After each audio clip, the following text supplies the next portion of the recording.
بسم الله الرحمن الرحيم. ألف لام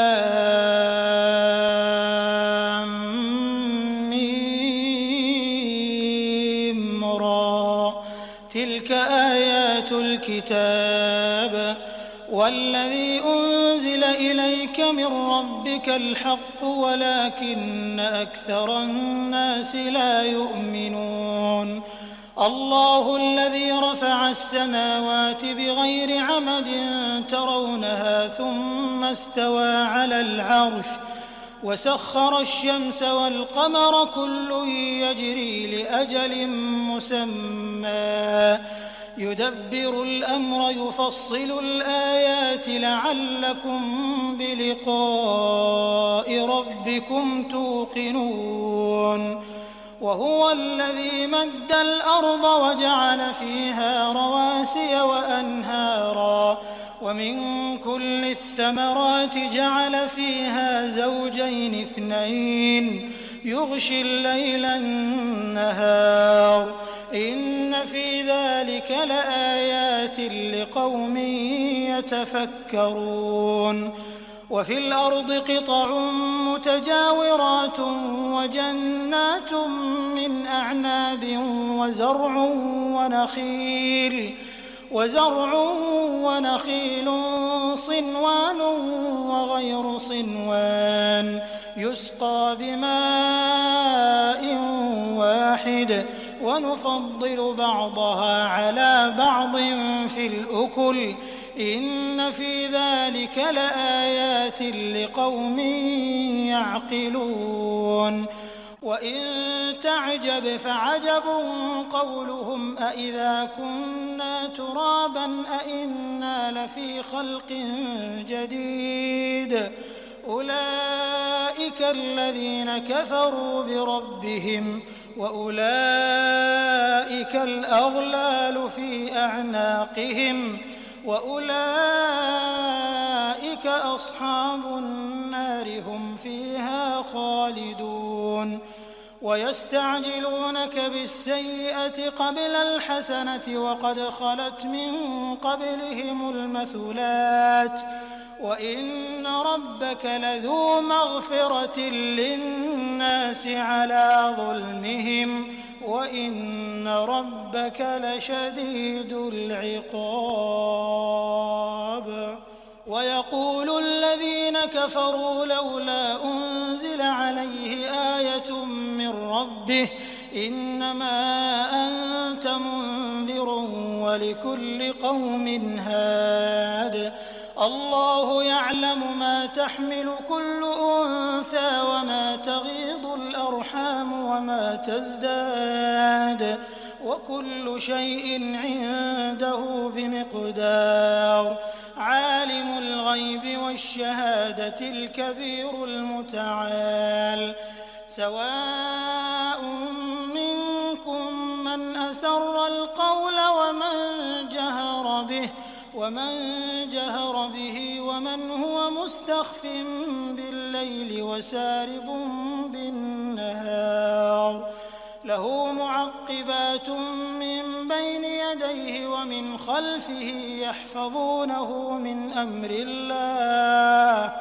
إن الله لا يغير ما بقوم حتى يغيروا ما بأنفسهم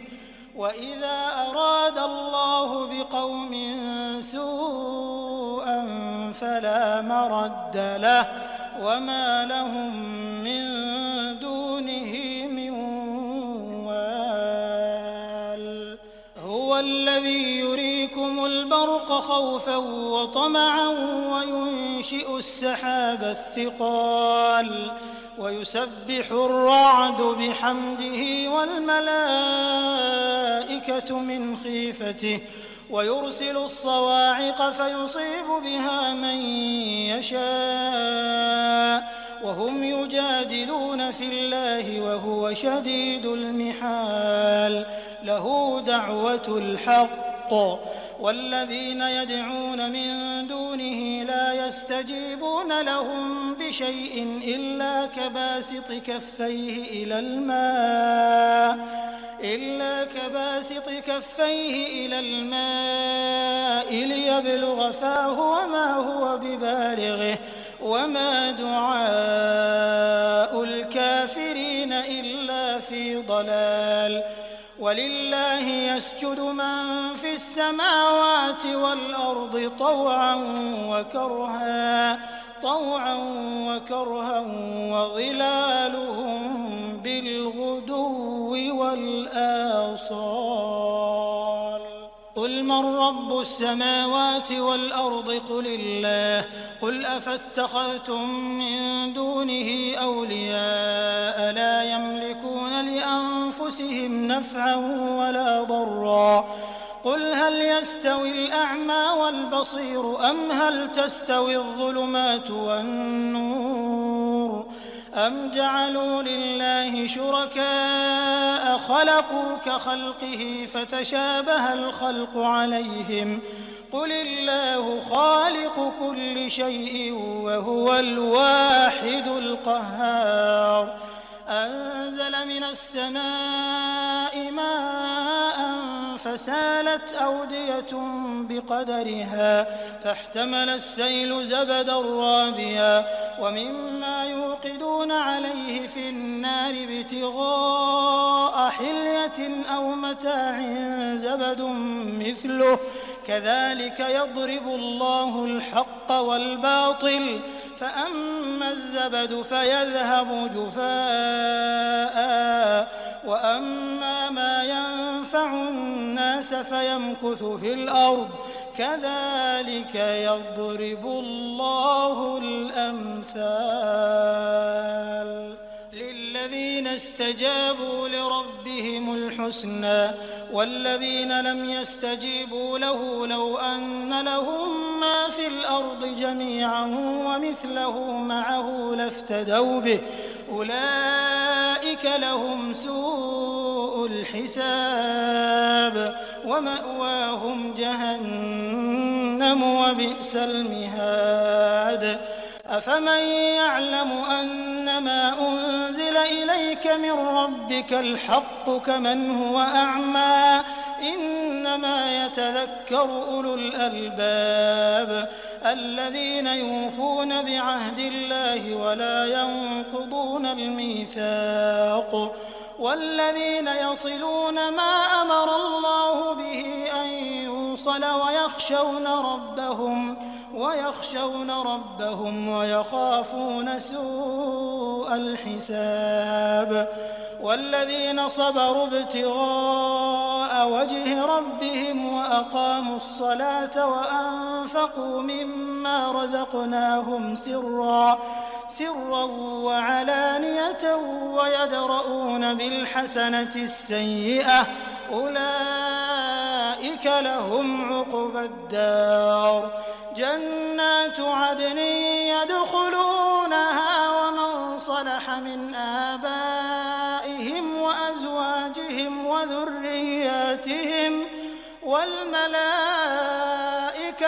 يدخلون عليهم من كل باب سلام عليكم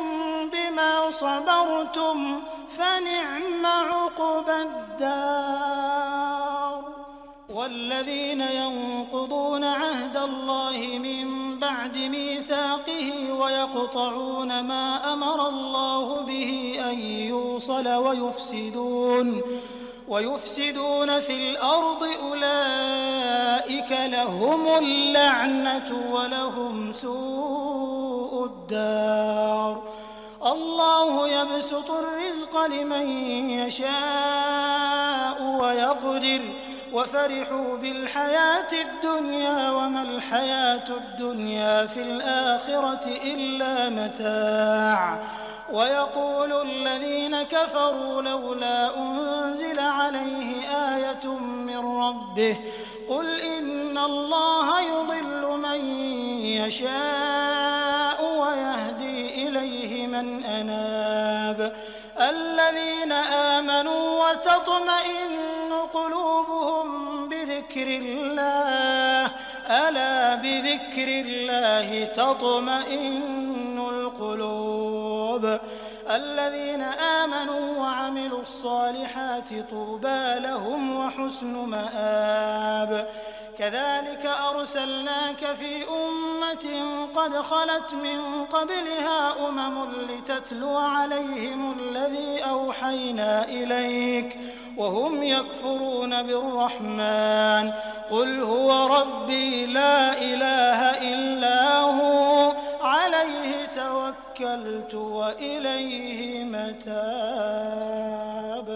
ولو أن قرآنا سيرت به الجبال أو قطعت به الأرض أو كلم به الموتى بل لله الأمر جميعا أفلم ييأس الذين آمنوا أن لو يشاء الله لهدى الناس جميعا ولا يزال الذين كفروا تصيبهم بما صنعوا قارعة أو تحل قريبا من دارهم حتى يأتي وعد الله إن الله لا يخلف الميعاد. ولقد استهزئ برسل